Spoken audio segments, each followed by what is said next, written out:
When talking about the Juche philosophy within communist and non-communist circles, there seems to be a frequent number of basic misconceptions about it.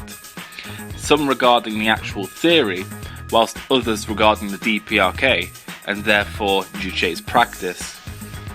Some of the points in this video have already been discussed at length in other videos on this channel.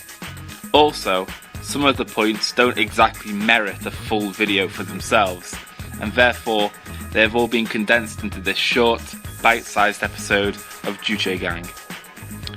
Here are 4 common misconceptions about Juche.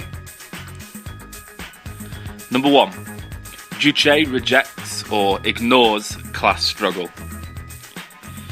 This is a misconception which pops up every once in a while. The belief is that the Juche idea considers class struggle to be unimportant or unnecessary.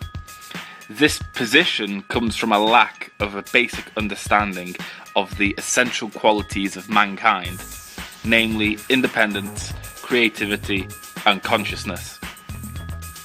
Originally, the term independence was left untranslated as Chajusong, as the English translation can unfortunately lead to misunderstandings, such as the belief that independence has overtaken class struggle, or independence is divorced from class struggle, or independence should be understood as the original term.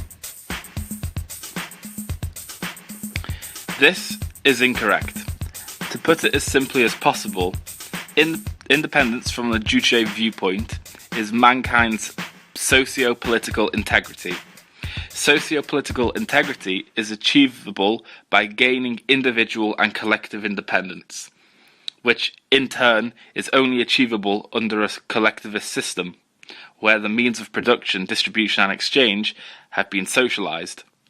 Collectivism is opposite to an individualistic society based on a system of private ownership where individual demands subordinate collective ones, and thus causing class subjugation. Only class struggle can transform society into a collectivist one and give the people their independence, their Chejusong. Independence can only be achieved when class antagonisms have been done away with. So how can class struggle be considered unnecessary when it is a huge requirement to achieve a significantly important aspect of Juche? For a better understanding of collectivism and individualism, check out Socialism is a Science by Kim Jong-il. And keep an eye on this channel, as I intend to post an e-reading of it very soon. Number 2. The DPRK is a monarchy.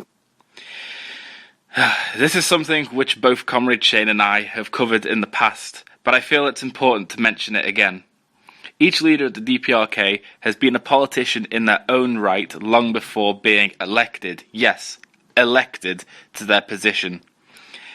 Kim Jong-il, for example, was politically active for 30 years before becoming leader.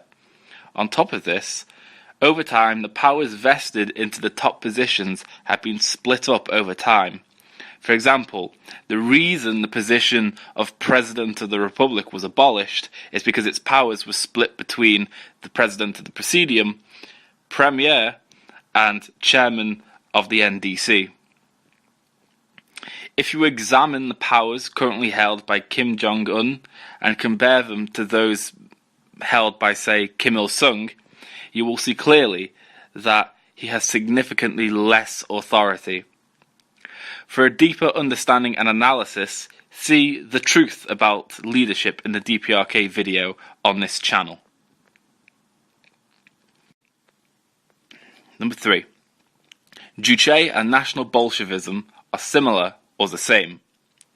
This is a question which has been raised a few times in the comments section of a few of our videos. Let's not fool ourselves into thinking that National Bolshevism is not now a thinly veiled racist ideology. No matter how they frame it, their beliefs are of crypto-racism and chauvinism. Juche, yes, does play on nationalism, much like many other socialist states. but there is a deep difference between these forms of nationalism.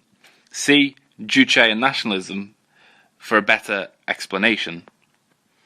To put it simply, National Bolshevism and National Bolsheviks attempt to marry socialism and bourgeois nationalism.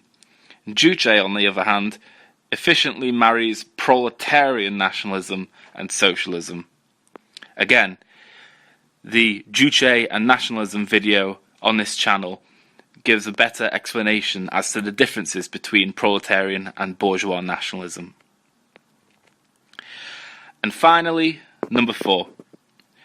Juche removed the word communism from its constitution and portraits of Marx and Lenin from Kim Il-sung Square, so therefore it is not socialist. This is such a ridiculous claim, but yet on nearly every video about the DPRK you'll see at least one comment making it.